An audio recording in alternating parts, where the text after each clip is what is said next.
Student, good morning. हम लोग पढ़ रहे हैं क्लास 10th के बायोलॉजी का लेसन 3, जिसका नाम है जीव जनन कैसे करते हैं। और इस पार्ट में हमने आप लोगों को जनन के बारे में बताया था।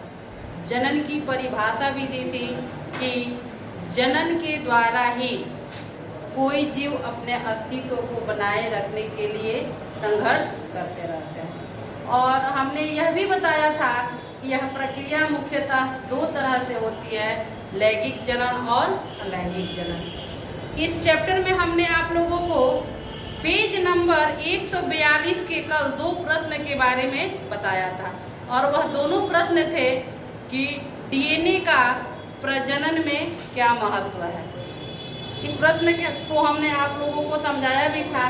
और हम आज करने जा रहे हैं पेज नंबर 146 के पहला प्रश्न जो है, द्विखंडन बहुखंडन से किस प्रकार भिन्न है। देखिए, द्विखंडन और बहुखंडन एकल जीवों में प्रजनन की जो विधियां हैं उसमें किया क्या है, विधि है। यह जो है एकल जीवों में जो प्रजनन की विधियां हैं, एकल जीवों में प्रजनन की विधियां, जो एकल जीवों में, एकल माने एक ही जीव है, उसमें जो प्रजनन की विधियां है, आखिर वह विधि किस प्रकार से होती है। तो उसमें हमने आप लोगों को 6 विधि के बारे में बताया था। उसी में से दिया है द्विखंडन और बहुखंडन में क्या है, भिन्नता माने उसके अंतर को स्पष्ट कर देना है। द्विखंडन माने क्या होता है, द्वि माने होता है 2 और खंडन माने टूटना। 2 खंडों में टूटना क्या चीज का है, एक कोशिका का 2 खंडों में विभाजित हो जाना या टूट जाना, ये क्या कहलाता है, द्विखंडन कहलाता है। और बहुखंडन है एक ही कोशिका का, माने बहु का मतलब हो गया एक से अधिक, माने बहुत ज्यादा, और खंडन का मतलब हुआ टूटना। एक ही कोशिका का बहुत खंडों में टूटना क्या कहलाता है, बहुखंडन कहलाता है। आइए हम फिर यहाँ देखते हैं है कि एक कोशिकीय जीवों में कोशिका विभाजन द्वारा नए जीव की उत्पत्ति होती है। आप सभी जानते भी हैं कि जितने जीव एक कोशिकीय होते हैं उसमें कोशिका विभाजन के द्वारा ही नए जीव की उत्पत्ति होती है। कोशिका विभाजन यानी एक ही कोशिका का अलग 2 भागों में बंटना या 2 से अधिक भागों में बंटना, और उसी प्रकार उस जीवों में जनन की क्षमता हो जाती है और वहाँ एक जीव से कई सारे नए जीव उत्पन्न हो जाते हैं। बहुखंडन में देखिए, एक कोशिकीय जीवों में कोशिका विभाजन द्वारा नए जीव की उत्पत्ति होती है। सेम दोनों पॉइंट पहला एक ही है, क्योंकि यह दोनों क्रिया क्या है, बहुखंडन और द्विखंडन एक दूसरे से मिलती जुलती है। आइए यहाँ पे ज्यादा अंतर स्पष्ट होगा कि द्विखंडन विधि से एक ही कोशिका 2 बराबर भागों में विभाजित हो जाती है। द्विखंडन विधि से एक ही कोशिका 2 बराबर भागों में विभाजित हो जाती है, जैसे अमीबा में कहीं से उसके कोशिका का विभाजन हो जाएगा। आइए देखते हैं बहुखंडन में दूसरे नंबर पॉइंट को। इसमें एक ही कोशिका अनेक संतति कोशिकाओं में विभाजित, संतति माने नए जीव, अनेक संतति कोशिकाओं में विभाजित हो जाते हैं। जैसे मलेरिया परजीवी प्लेज्मोडियम, मलेरिया परजीवी वाले मच्छर को हम लोग क्या कहते हैं, प्लेज्मोडियम कहते हैं। तो वह ऐसा जीव है जो एक कोशिका से कई संतति कोशिकाओं में विभाजित हो जाता है। आइए देखते हैं इसके 2 नंबर प्रश्न को। और 2 नंबर प्रश्न है कि बीजाणु द्वारा जनन से जीव किस प्रकार लाभान्वित होते हैं। बीजाणु द्वारा जनन से, प्रश्न नंबर 2,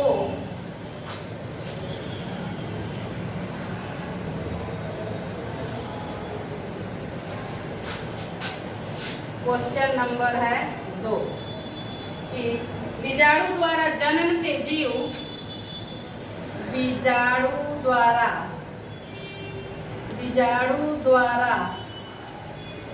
जनन से जीव किस प्रकार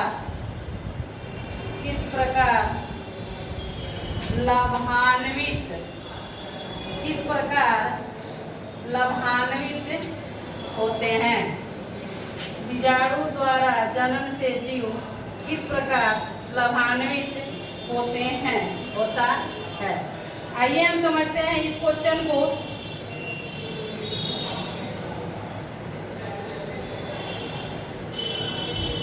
बीजाणु एक विशेष प्रकार का जनन संरचना है। बीजाणु एक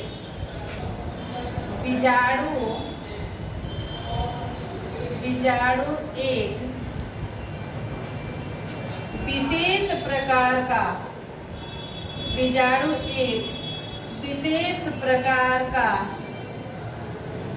जनन संरचना है। बीजाणु एक विशेष प्रकार का जनन संरचना है जो बहुत हल्के होते हैं,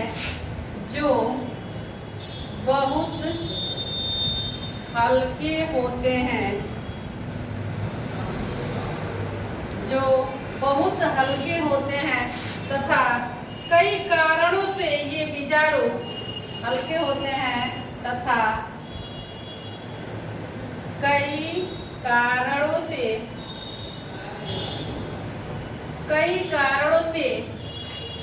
ये बीजाणु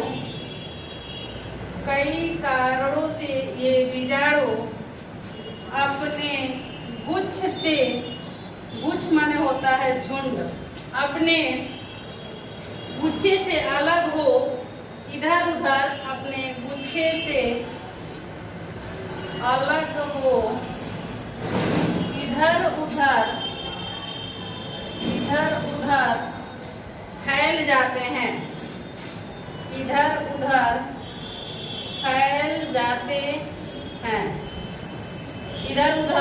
फैल जाते हैं।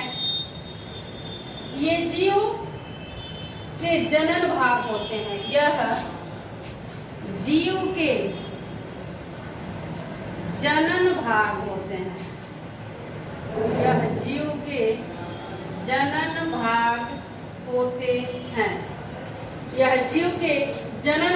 होते हैं। जो विषम परिस्थितियों में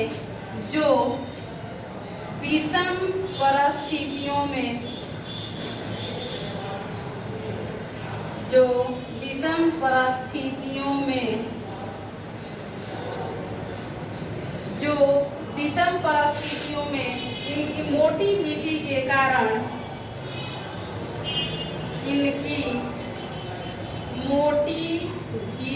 माने होता है दीवार, मोटी विधि के कारण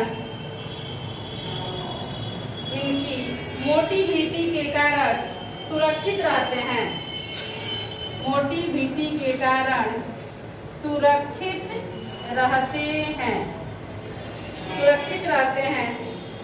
नम स्तर के संपर्क में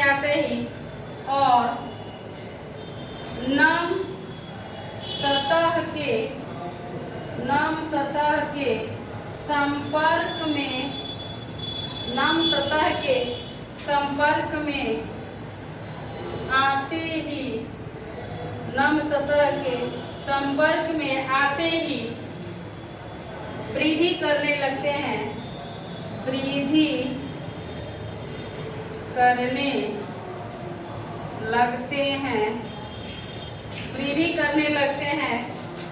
अतः ये अनुकूल परिस्थितियों में ही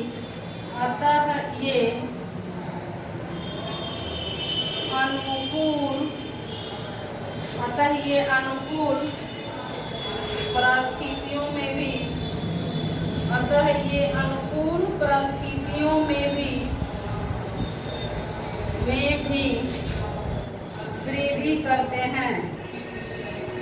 अनुकूल परिस्थितियों में भी वृद्धि करते हैं। देखिए, हमने इसके पिछले वीडियो में एक क्वेश्चन के बारे में आप लोगों को बताया था। राइजोपस एक जीव है, हमने फिगर ऐसे बनाया था उसका।